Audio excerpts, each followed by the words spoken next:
this, what happened when the sea split? So clearly, splitting of the sea is a major part of the story of Yetzias Mitzrayim.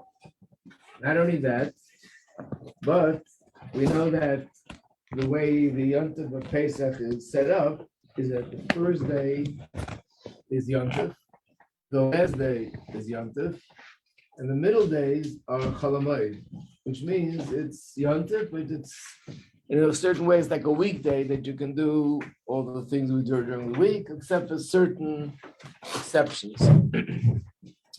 So for us outside of Israel, it's not one day, but 2 days. So the first 2 days are Yontif, and the last 2 days are Yontif. But initially, it was 1 day in the beginning, 1 day at the end. And the last day Yontif, the seventh day Yontif, is in a sense, it's part of celebrating Pesach, but it's specifically celebrating Kriyas Yamsuf. Because when the Yidden went out of Mitzrayim, what was the day that the sea split? It was 7 days later. They went out of Egypt and they were running away, and then the Egyptians chased after them. So the day that the sea split was the 7th day. So we see that we designate a separate day to celebrate, in addition to Yetzias Mitzrayim, the Kriyas Yamsuf. And the simple reason for that is because as long as the Egyptians were alive and well and chasing them, they weren't totally, completely out of Egypt. They still had the fear of Egypt upon them. Once the sea split and all these people that were chasing them and pursuing them and attacking them were no longer there, at this point, they felt that the Yetzias Mitzrayim was complete. So Shvil Shel Pesach was the culmination of going out of Mitzrayim. However, there's some questions about this. And let me first show you what the questions are based on, and then we'll try to explain what is Kriyas Yamsuf al pi Chassidus.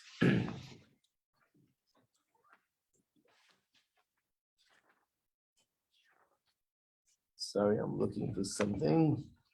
We had it before, let me just check. Yeah. So first look at page 67.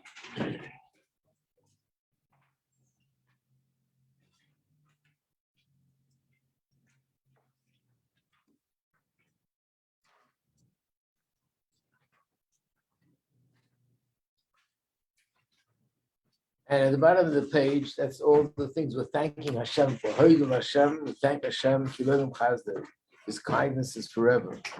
So at the bottom, we see there's the two things. One is he split the sea into sections. That's one reason why we're thanking Hashem. And then we thank Hashem for a second reason, that he took the Yidden through it. Why is that two separate things? Isn't that one?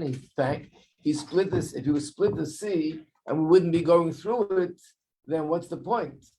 So why are we thanking Hashem for two things? Number one, that he split the sea, and number two, that we went through in the dry land, we went through the water. And a similar thing we find in Dayenu. Let's take a look in Dayenu, which is in the Haggadah, page 93. So Dayenu is, again, we're thanking Hashem for many things that he did. And we say, if Hashem would have just done this alone, that would have been enough. How much more so that he did another thing. And if he did that alone, that would have been enough. How much more so that he did another thing. One of those Dayenus, here is underlined on page 93. What does it say? If he would have split the sea and not taken us through it, Dayenu, that would have been enough. That would have been enough.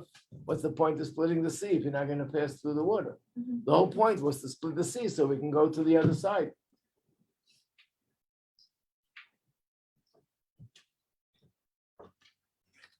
And what makes it even more complicated is it's brought down in Gemara that after the sea was split, somehow, I'm not sure exactly geographically how that worked, but they came around back to the same place where they were before. So what was the point of splitting the sea? So in Chassidus, it explains that, again, physically, it looked like Hashem split the sea so that we can go through, but all these sources show us that there's more to it.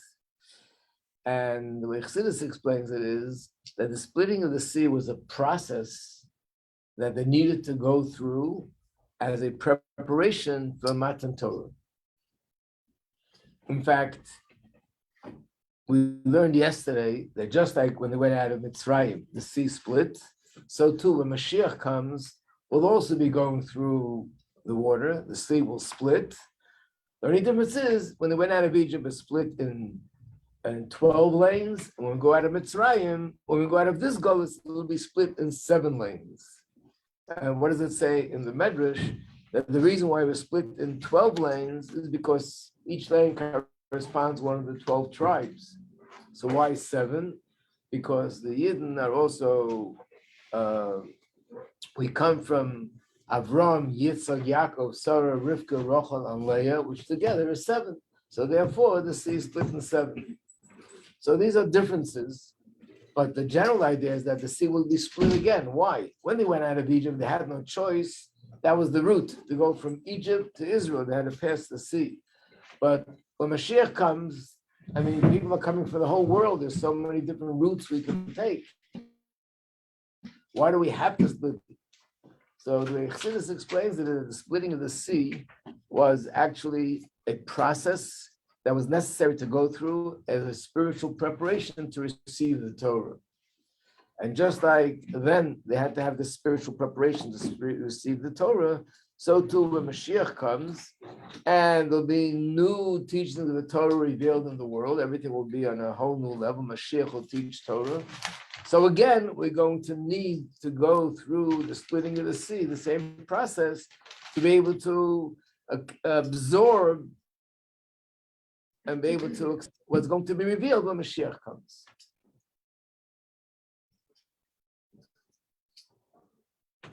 So what is it? What's this process that we're talking about?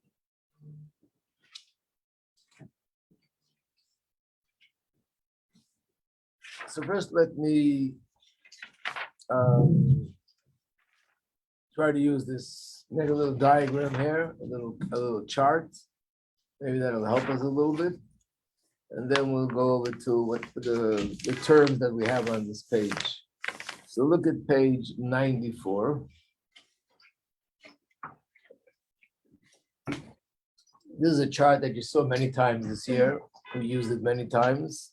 It's just a list of all the 4 worlds: Atzilus, Bria, Yetzira, Asiya, and then our physical world. And what's above Atzilus? Above Atzilus is Keser, Atik, Pnimisa Keser. Basically, this is where we know we have the infinite light, Ein Sof. There's no spheres, there's no levels, there's no, it's not structured in 10 parts, it's infinite. There are no details, it's an infinite light, and that's the source of everything else. And then there's a process of tzimtzum, which means the light gets contracted, gets concealed, it goes to Atzilus, then gets more concealed, goes to Bria, gets more concealed, goes to Yetzira, and so on and so forth. Which, by the way, reminds me of another question. It says in the Medrash, when the sea split, not only this sea split, but all the waters in the world split at the same time. Wow. Why was that necessary? If it's all about just being able to go through, why did other waters have to split? So this is the way it's explained in Chassidus. Let's turn to page 95.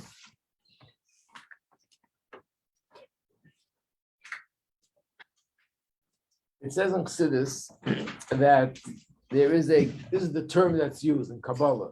There's a curtain, a parsa, a curtain that separates between Atzilus and that which is above Atzilus. What is the metaphor of a curtain? So the curtain is a metaphor that just like you would have a room that has a brilliant light in it, the light is so bright that it's literally blinding. And it's impossible to open your eyes when that light is shining. So because the light is blinding, you hang up a curtain. The curtain generally blocks the light, but a little bit of light comes through to the other side. A little bit of light that's nowhere near the light that's shining in this bright room. And that little bit of light we can absorb. So spiritually, the parsa represents a certain kind of tzimtzum. In fact, this is the way it was in the Beis Hamikdash. You know that the Beis Hamikdash had 4 compartments. One compartment is Kodesh HaKadoshim, the Holy of Holies. The second compartment was called Kodesh. That's where we had the 3 articles of the Shulchan, the Mizbeach, and the Menorah. That was also a place that was called Kodesh. And then there was a third compartment where we had the Mizbeach for the sacrifices. And then there's a 4th compartment, which was the first room that you walked into, which was called Ezras Nashim. So there are 4 compartments, and yet in one place there's a curtain. Where's the curtain? Between the Kodesh HaKadoshim and the other 3 parts, right? That's called the Parocha. That was the curtain. So the Beis Hamikdash down here is structured according to the 4 worlds up there. And just like I'm showing you between Atzilus and Bria, there's a curtain, a parsa, and the curtain blocks the light. So the light should be concealed and hidden, and intensity should be reduced. And only then could that light shine in the other worlds. So too, down here, there's a parsa, there's a curtain that separates Kodesh HaKadoshim from the rest of the Beis Hamikdash. When Hashem gave the Torah, of course, the Torah is 10 commandments, 613 mitzvahs, but we know it wasn't just that there were new commandments given that we didn't have before, but it was basically a change in the whole universe. And not only the universe, in all the spiritual worlds. And what was the change?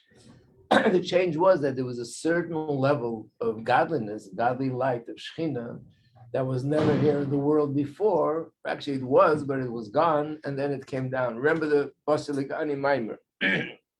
Sorry. The Basiligani Maimer, that there was a Shekhinah here in the world when the world was created. And then there came 7 generations of people that committed sin. And as a result of that, the Shekhinah was removed from the earth to the first heaven, to the second heaven, to then the 7th heaven. Then what happened? Again came 7 tzaddikim. Avraham Avinu brought the Shekhinah down to the from the 7th heaven to the 6th. And Yitzchak brought it down from the 6th to the 5th. And then what did Moshe do, who was the 7th? He brought it down from heaven to earth. That means that what happened on that day when the Torah was given, it wasn't just that they heard a voice that gave them certain rules and made a contract and the constitution was established, but it means that spiritually there was a change in the world, that this light of Hashem that was gone since the beginning of creation and was hidden from us, that light became revealed. In order for that, and not only revealed for the moment, really it was revealed permanently. As a preparation for that to happen, what Hashem did was this curtain that's up there in the spiritual realm that is separating the Atzilus from all the other worlds, this curtain parted, opened up. And as a result of that, the light that's shining in Atzilus was able to shine into the world of Bria, Yetzirah, and Yasir, and so on, which means the fact that we saw supernatural things happening down here. We saw miracles happening down here. Not only miracles, but generally speaking, we saw Hashem's presence in an open way like we've never seen before. And the Gemara says that even little children, infants, were able to point their fingers and say they can see Hashem, whatever it meant, whatever they saw. But that was a result of the fact that this curtain parted and Hashem's presence, which up until then was hidden and blocked, opened up and was revealed. The only problem was it was temporary. But that temporary opening was the sort of was the preparation and orientation for the next step, that when the Torah will be given, the light of Hashem that's in Atzilus will shine into all the worlds permanently. So right now, when we learn Torah, when we do mitzvahs, we make a connection between Hashem and the world in a way like we never were able to do that before. But it's all the result of the fact that Hashem's light of Atzilus was revealed into the world. So spiritually, that was the reason why the sea split. So if you look at the chart again, you see the curtain is all the way where it says Malchus, the sphere of Malchus. Malchus is the 10th sphere, and Malchus is the sphere that blocks the light of the higher levels. Down here in this physical world, what is it that's a manifestation of Malchus? That is the sea, the water, the ocean, the rivers, the bodies of water is Malchus and concealment. Why is that? So now let's go back to, let me make you a little bit familiar with the terms. Let's go back to page 88. On top of the page, it says these 4 words. And this is what all the Maimarim and Chassidus, when it talks about Kriyas Yamsuf, revolve around. Alma Discassia, what? I said this is where it all waters down to. This is where it all waters down to. Yes, very good. That's why you're always bringing the water. I see you got it on the water. Alma Discassia, which means the hidden worlds and the revealed worlds. In other words, there are many levels, but hidden in this context doesn't mean something. Usually when we say godliness is hidden in a table, it's something negative. It's not revealed. Godliness is hidden in something which is not kosher. It also means that godliness is hidden and not revealed in a negative way.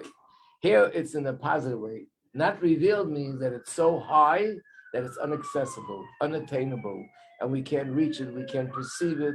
Is hidden from us because it's so abstract and so close to the spiritual or the infinite that we can't reach it. So there's a hidden world and a revealed world. In this context, the hidden world is higher and the revealed world is lower.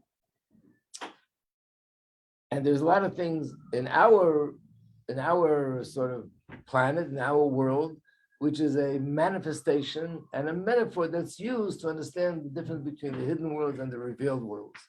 The first thing, which is sort of the most basic, is when you think of thought and speech. Thought is the hidden world and speech is the revealed world. What does that mean?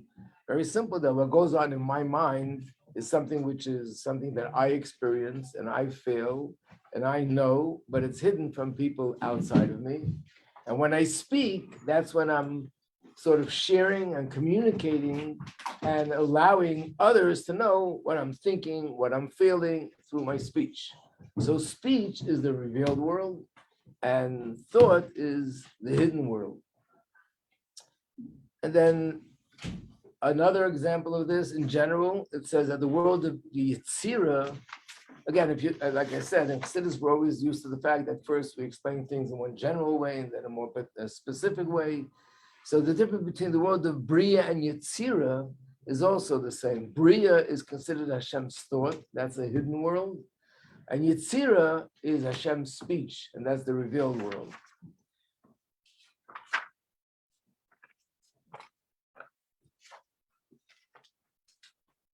Which explains something which we say in davening. Look at page 90. In davening, there's a bracha that we say, Baruch atah Hashem Elokeinu melech haolam, Yetzer Or, Hashem forms light, Uborei choshech, and creates darkness. So we see the term Yotzer is like Yetzirah, and Borei is like Bria. So being that the world of Bria is higher, why does it use the term darkness for Bria and light for Yetzirah? Yetzirah is the lower world. It should be the other way around. If it's a lower world, that's darker, and the higher world is more light. So the answer is no. In this context, when we say dark and light, we mean dark means it's so abstract that it's hidden and not revealed for the lower levels. And when we say that Yetzirah is light, it's on the contrary, because it's lower, and it's compared to speech, it could be perceived, it could be received, it could be something which we could absorb because it's on a lower level. So again, in this context, the difference between darkness and light is a difference between being something which is higher is darker, something which is lower is light. It's like in a person, if you go a step deeper, there are things going on in our subconscious and things that are going on in our conscious mind. What's going on in our conscious mind is revealed. Everybody knows, at least should know, what they're thinking and what's going on in their mind, what they're going on in what they're feeling. And then there's things that are going on in the subconscious, which you're not even aware of, unless you work hard to try to figure out. And usually it's because this is what happened to me consciously, probably this is what's going on subconsciously. But the subconscious is something which we don't really feel. That's what subconscious means. It's not on the conscious level. So it's actually deeper. It's closer to me and to my essence. And that's why it's hidden. The conscious is more external. And that's why it's something which we feel and we're aware of it. So the Gemara says that everything that Hashem created on dry land, he also created in the sea, in the ocean, in the water. It's there. There are plants here, there are life there, like animals, like there's fish, and all sorts of things in the water that are like outside of the water. But the difference is that outside of the water, everything is open and you could see it. And all the amazing things that are in the water are hidden. So the water is considered a hidden world, a concealed world. And we see it's interesting that water is associated a lot of times with purification. So washing our hands before eating is through water. We wash our hands, the Kohanim wash their hands and their feet before they do the Avodah in the Beis Hamikdash. The idea of a mikveh, that this is purifying. Here itself, and besides this place, there's many other places in Tanakh where certain prophetic visions and revelations took place near the water, near a sea, near a body of water, because the water is the hidden world down here, because it evolves from the hidden world up there. So this is what happened, that again, that Hashem wanted to reveal a new light in this world from Atzilus that was never revealed before. So up there, things opened up. And as a result of that, down here also things opened up. Yeah. I know this is a preparation for Matan Torah, and I don't know if it was this or at Matan Torah where there's this idea that beforehand, if you were to do a mitzvah, it wouldn't be accomplishing like that spiritual connection physically. But at Matan Torah, that's like that from that point on, like it was. But is it connected to the curtain? It's very much connected, because what you're saying is like this. Before the Torah was given, it says that Avraham, Yitzchak, Yaakov, and other tzaddikim, they performed mitzvahs, they studied Torah. So was it such a big difference for them Torah was given, or for them it was no different? The answer is no, it was different for them too. And the difference is that before, when they did mitzvahs, they brought spirituality down to this world. They brought godliness down to this world. But whatever it is, did not really connect to the physical. The example that's usually given is that if you took an object and you did a mitzvah with it, after you did the mitzvah, you can throw the object back into the garbage, because the object itself didn't really change. Let's say tefillin. We have tefillin made out of leather, and a person puts on tefillin every day. Let's say he buys a new pair of tefillin, he's not using this anymore. He's still not allowed to throw it out. You have to bury it in shemus, because it has a certain holiness to it. And then we can use another example, even though it's not exactly the same. But take, for example, Har Sinai. What happened at Har Sinai? It's strange that this should happen at Har Sinai. But Har Sinai is a mountain where Hashem came down, gave the Torah, such revelations. But as far as we're concerned, there's no holiness to the mountain, which means whatever happened then didn't stick. It didn't stay there permanently. Or another example, in the Midbar, the 40 years in the desert, wherever they stopped, they built the Mishkan, right? And then what happened? They took it apart, moved to another spot. How many spots did they move to altogether? 40. 40? Close. 39. How much? 39. No, 42.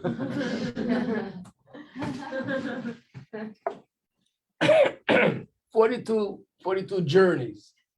So they stopped, which means they stopped here, and the Mishkan was there, the Kodesh HaKodashim and everything. We have no record where the places are, where the spots are, which means even though it stopped in these places, the place itself didn't become a place that's holy, you can't go there. Let's say the Beis Hamikdash was different. The spot where the Beis Hamikdash was built in Yerushalayim, the holiness there is permanent. And that's why even now, there's kedusha there, and there are questions in halacha if you're allowed to go there. That's why there's a whole controversy if, according to halacha, you're allowed to go there because there's still holiness. And even those that say that you're allowed to, all they're saying is it's not the same level as holiness because the Beis Hamikdash is not standing. But everyone agrees that this is a holy place. So it means there's two ways that Hashem's presence could be drawn down to this world. One that it's drawn down, but it doesn't connect. It doesn't connect. It could be like this. This room right now is lit up. If you would close the light and open all the shades, it would still be light, right? And the whole room is lit up. A few hours later, like 8, 9 o'clock at night, it'll be pitch dark here. How could it be pitch dark? There was a whole day where the light was shining. Shouldn't there be a little bit of light left? The answer is the light is shining, but it didn't really connect to the room. So in fact, if the sun would shine in this room day after day after day for 1,000 years, when the night will come, it'll still be pitch dark. Because all the light that shines, it doesn't connect to transform the room, that it should become a lit up room. Same thing spiritually. Before the Torah was given, it couldn't, the light that we brought down didn't transform the physical, that it became a spiritual object. Either was spirituality there, the spirituality left, like the sun leaves at night. After the Torah was given, once you take an object and do a mitzvah with it, even if we don't see anything physically changing, but whatever we brought into it is there permanently forever. Now the question is why? I'll get to you in a second. Why? How come before, not now yet? This is the answer. Before, the level of godliness that we brought down was a more limited level. Because it was limited, it didn't have the power to penetrate and transform the physical. Because we're drawing now from a higher level, which is more unlimited, therefore, it has the power to be penetrating the physical, transforming it in a permanent way. So it is connected. It started with Kriyas Yamsuf, and it was completed with the giving of the Torah. Right?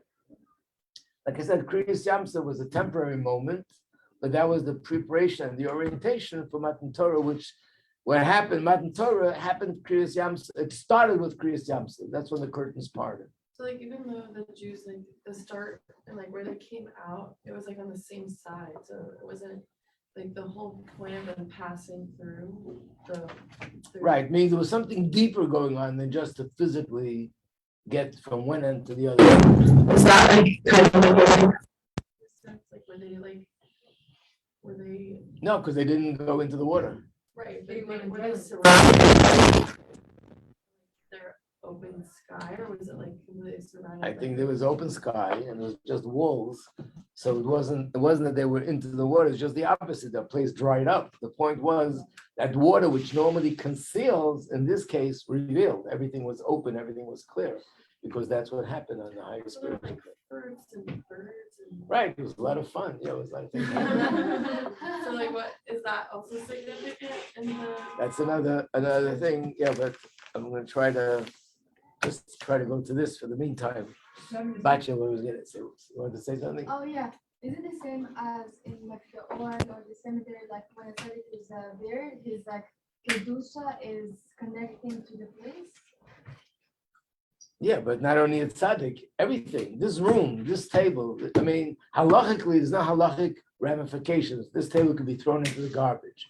But this table that absorbed Torah study during the day, whatever is absorbed here is something which remains permanently. Except, I guess there are different levels. It's not like tefillin, so it's not something that has halachic ramifications. Others do. Like I said, the Mishkan. It definitely had an effect on the midbar, on the earth, but not in the same way like the Beis Hamikdash.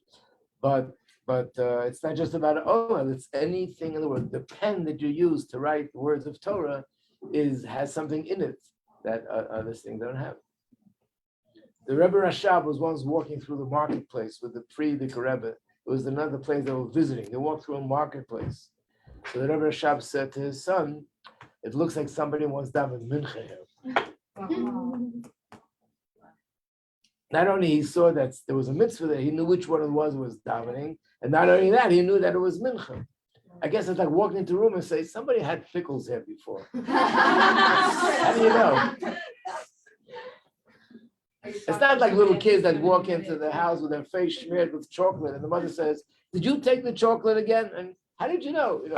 That's something else. There's actually chocolate still on your face. But there are certain things that there's some remnants left, and therefore So a tzaddik is able to sense that there's a certain holiness here that wasn't there before.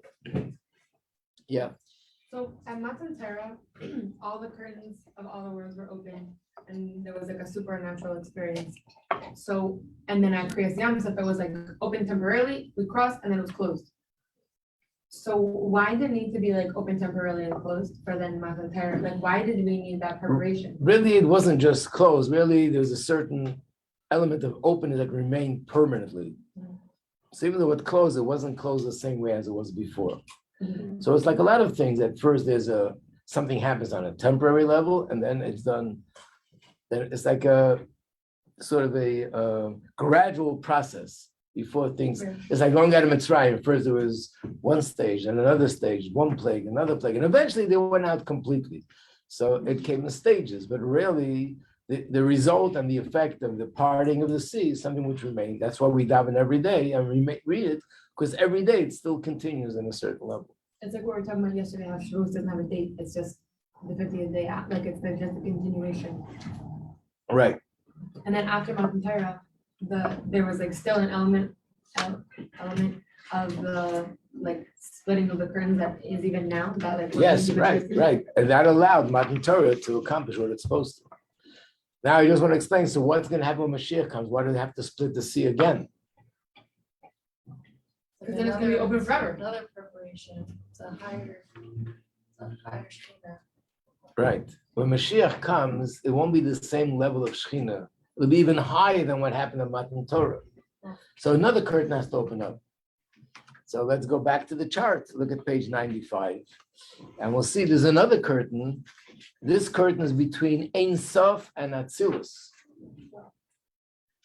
And when Mashiach comes, that curtain is going to open up. So which one opened up by Kriyas Yamsuf? The one between Atzilus and the other worlds.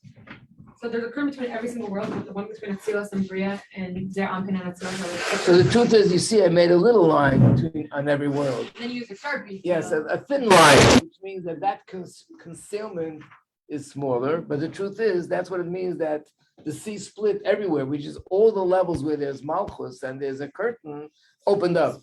So all the way down the line, there was a change, not just up there, back down to our world.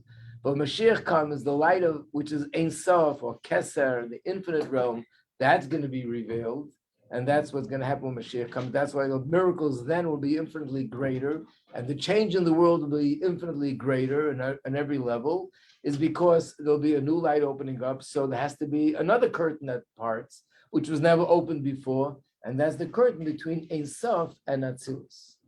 And that's the explanation the Alter Rebbe gives why that curtain will be split into 7 parts. And the second curtain will be split into 12 parts, because the world of Bria corresponds to the 12 tribes, and the world of Atzilus is connected to the Avos and Imors, the 7, father and the mother. So therefore, in the first case, where it has to go from Atzilus to Bria, it needs 12 lanes, 12 conduits, that the world of Atzilus could go into the world of Bria. And then when Mashiach comes, because it's going into Atzilus, which is broken up into 7 sort of levels, which is Avraham, Yitzhak, Yaakov, Sarah, therefore it's going to open up in 7 paths, so the light of Ein Sof could be shining in Atzilus. How are we going to know which path to walk in if we're all related to all of them? Check with me. I'll try to. You'll be our tour guide. Yeah. I'll wear a lanyard. Anyway, I heard there's going to be an app. It's going to tell you which path to go through. Just Kriyas Yamsuf app. Another question. Yes. I don't know if it's a smart question, but is it why we're like putting a curtain over the Torah? Because it's like curtains, like a spiritual curtain, and you have a physical curtain over the Torah. The curtain over the Torah is very similar to the fact that in the Beis Hamikdash, in the Holy of Holies, what was inside there? Was the Aron? What's in the Aron? What's the Luchas? That's the Torah. And how was it with the curtain behind it? So yes, the Aron, the ark in every shul is like the represents the ark that was in the Beis Hamikdash. And just like that had a curtain covering, ours has a curtain covering. And yes, it means that there's a certain light that has to be blocked so that everything else should be in a structured way. Again, we know that everything that happens in the spiritual world also happens on a personal level. On a personal level, we also have hidden worlds and revealed worlds within ourselves, like I said before. And that's a good number 6. So this is something which you should know already from other classes that we spoke about, that there are 2 levels in the neshama. Just let me refresh your memory that it says in Pirkei Avos that every day there's a voice that comes out of Har Sinai, and the voice makes an announcement. It's a voice from Hashem. The announcement is to the tshuva, or the announcement is don't embarrass the Torah, things like that. And the question the Baal Shem Tov asks, what's the purpose of that voice? If it's meant for tzaddikim, they don't need it. People that are not tzaddikim don't hear it. So what's the purpose of the voice? No, you remember the answer, anybody? There's a part of your neshama. Right, that there are 2 parts to the neshama. There's a part of the neshama that's up there. When we say up there, I don't mean geographically up there. Up there means it's spiritually in tune to everything that's going on in the spiritual realm. We're not conscious of it. There's a part of my neshama that we're conscious of, and that's the part that I feel. So the truth is, if I would feel consciously what my neshama feels subconsciously, I'd be on a much different level completely, right?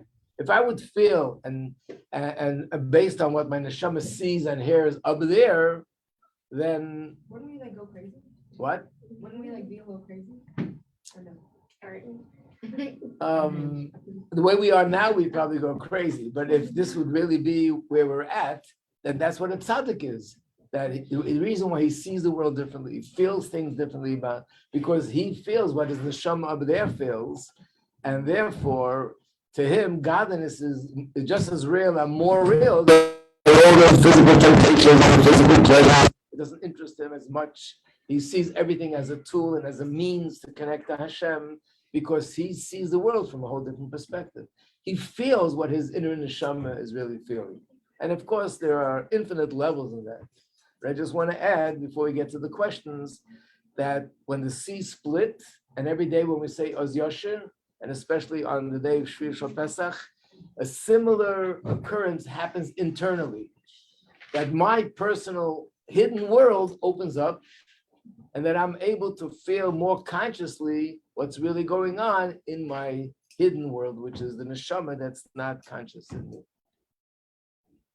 And naturally, it's not just something for one day a year, but that gives us the strength for the rest of the year, that we could be more in touch, more aware of things that are going on in my, because it's always going on in my neshama, but unfortunately we don't feel it, it's blocked. Like I told you, it's like having a pipeline of water, a pipeline of oil, a pipeline of something else precious. And if it's blocked, it just doesn't come through. So we don't feel it. Even a person who is as far from Yiddishkeit as you could possibly imagine, his neshama and her neshama is experiencing all these things, no different than the greatest tzaddik. It's just that it's not coming through to the conscious part.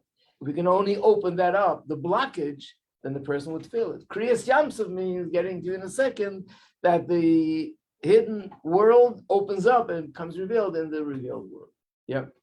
Is it sounding a lot like on Yom Kippur with Ne'ilah and Yechida and like this? So it's like Kriyas Yamsuf and like the Yechida and like that part of the Yom Kippur, like are they related? It's all related. And in general, the Yom Tov is a time where we feel more what's going on in the inner level of the neshama. But I think to a certain extent, everything, there are little details that make the difference. And to a certain extent, it sort of begins with Kriyas Yamsuf. And then it extends from there throughout the rest of the year in many different ways. But that's what happens on Shvi Pesach. Yeah. Is our our subconscious part of the soul, is it conscious of this part of the soul? Like, is it conscious just there? Is it conscious of us also, the part of it that's here? It's definitely conscious of the part that's here. It sends messages. The parts that's here. So if I feel excited one day, and I felt that the subconscious part of the soul is sending the conscious part of the soul. Again, when you think of it, maybe in psychology, it's almost like it's not a identity. It's not something. It's as if they're just two things in a person. But when you talk about a soul and a neshama, that's me. It's just a deeper part of me. It's my thought, my feelings, but on a level that I'm not conscious of. So that part of my neshama surely knows that there's another part of my neshama that's in the body and that's struggling and that everything is hidden. And that part of my neshama tries to lift.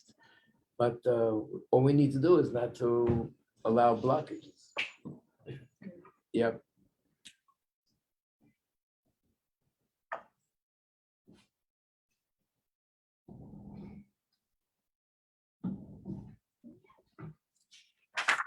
So that means that when the sea split, actually the Gemara says, even before you study Chassidus, just based on Gemara alone, it's clear that this was a time of an amazing, unprecedented revelation of godliness.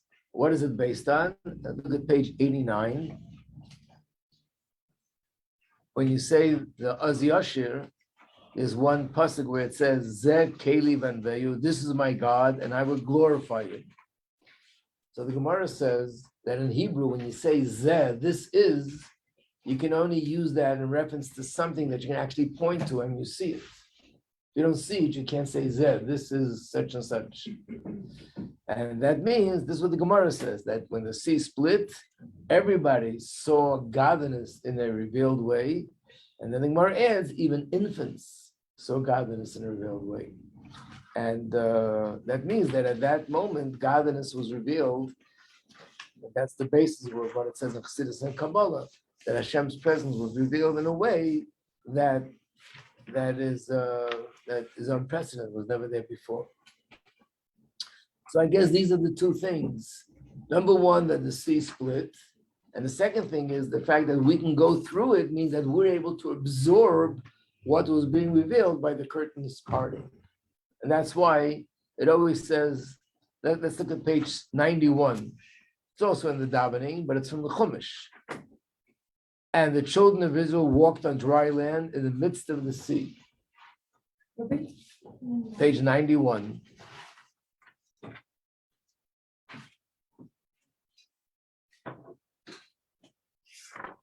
And then page 89, also similar. And they went through the midst of the sea on dry land.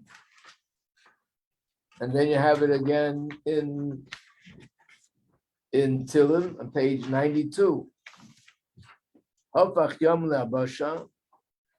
He turned the sea into dry land, and they passed through on foot.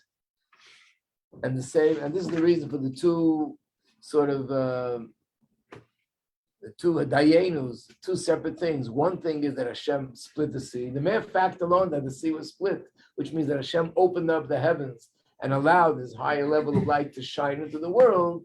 That's one thing to thank Hashem for. And the second thing, we went through it as if it was dry land, which means we were able to experience what goes on in the hidden worlds, like we experience things going on in the revealed world. And by the way, when we say that the sea is a hidden world, it's not only that physically it's hidden. There's another thing about the sea. Fish, their source of life is what? Water. And they're constantly connected to their source of life. We're also, our source of life is really the earth. It says in Chumash, man is made from earth. And everything in the world is made out of earth. Fruits and things grow out of the ground. But nevertheless, we're not connected to it. But fish are connected to their source of life, which means it's a level of godliness is revealed where you feel the presence of Hashem and you feel the absolute connection that this is my source of life and this is what sustains me. And that's the feeling that one gets from when the hidden world, when the sea is revealed. Not enough time to go into detail. So Mirz Hashem, hopefully we'll go through it for those who will be here on Pesach itself. We'll have Mashiach Suda. Let me just say a few words about it on page 96. So the last days of Pesach are mainly is about the splitting of the sea. But outside of Israel, we have 8 days, not just 7.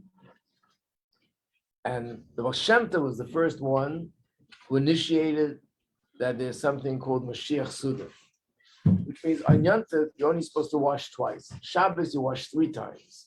Friday night, Shabbos day, and then there's a Suda late Shabbos afternoon, which is called Shalosh Sudas. Again, there are different customs, whether you wash and eat a meal, or you eat a fruit, or you can eat a piece of cake. But on Yom Tov, you're not obligated to eat more than 2 meals. However, the Baal Shem Tov on Achar Pesach instituted that at the end of the Yom Tov, we eat a 3rd meal.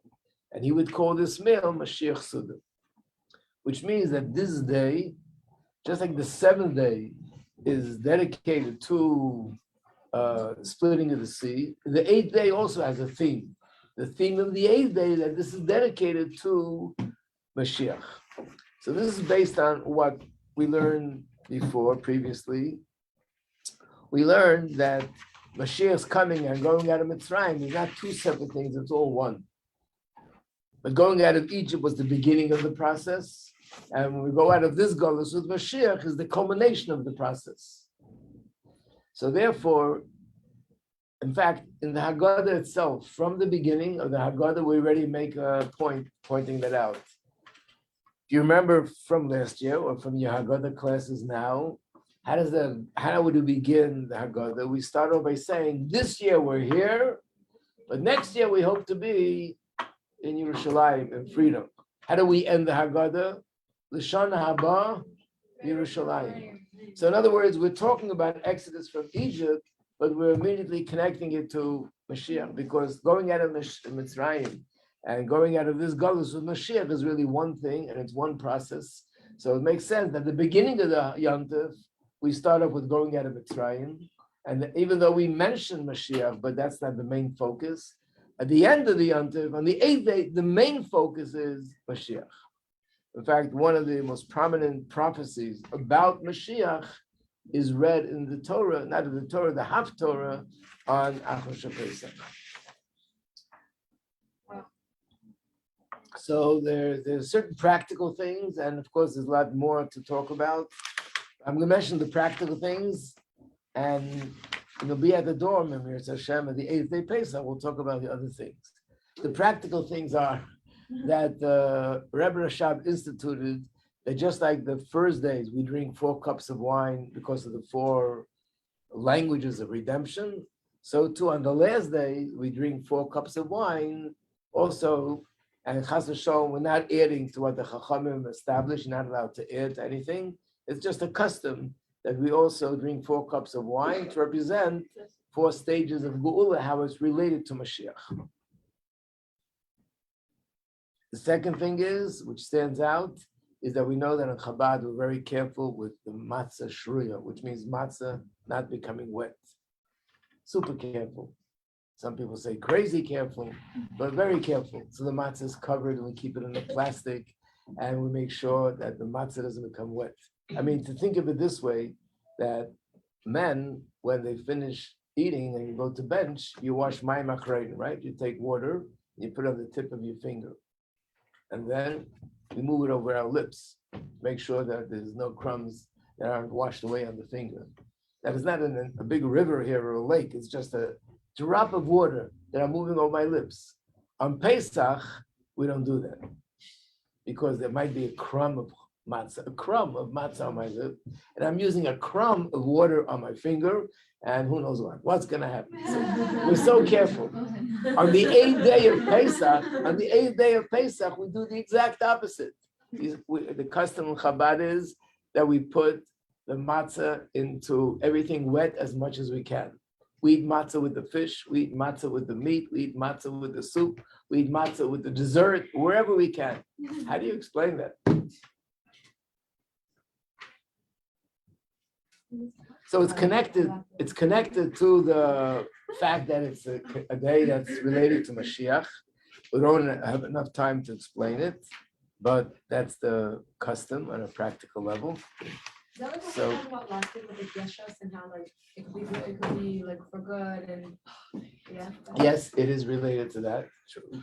But we have to elaborate on it a little bit more. But practically speaking, if someone wants to be connected to the Rebbe and the Rebbe's path, these are the three things. Number one, to wash and eat a meal at the end of, before Pesach is over, and make mention that this is Mashiach Suda. The second thing is to drink 4 cups of wine.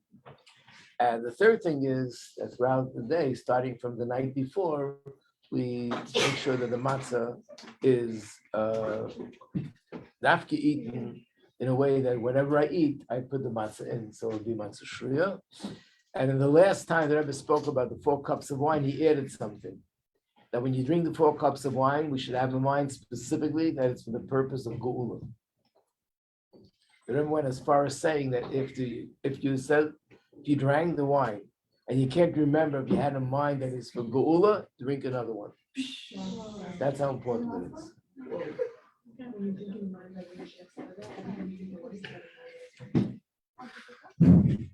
I just want to mention something personal about Pesach. When we went, like told you already, that we had gone on shlichus to Australia for 2 years. So when we came back, right, the Rebbe had Mashiach Suda in 770. And by that Suda, generally speaking, the Rebbe wouldn't like talk to individuals by Farbrengen unless they walked over to say something. But that Farbrengen was different. And the Rebbe would point to a number of people to drink 4 cups of wine. He would go like this, or go like that, and then tell them to drink 4 cups of wine. And then the Rebbe said that those who just came back from Australia should drink a 5th cup of wine. So we had a 5th cup. Why? I don't know. Do we do it every year? No, because it was something out of the ordinary, so we don't make up our own things. The Rebbe told us to do it. But we know by the Seder there is a 5th cup of wine. Remember we said yesterday, the 5th cup of wine is the Kodesh Shel Eliyahu, connected to Geula. Okay, so I hope that you are armed with enough information about Yontif to have a little bit more of a understanding, a little deeper understanding what it's all about. And a kosher from Pesach. And as we know that there's no school tomorrow, and the reason why there's no school is so that you have more time to prepare the dorm for Pesach, right? Hatzlacha.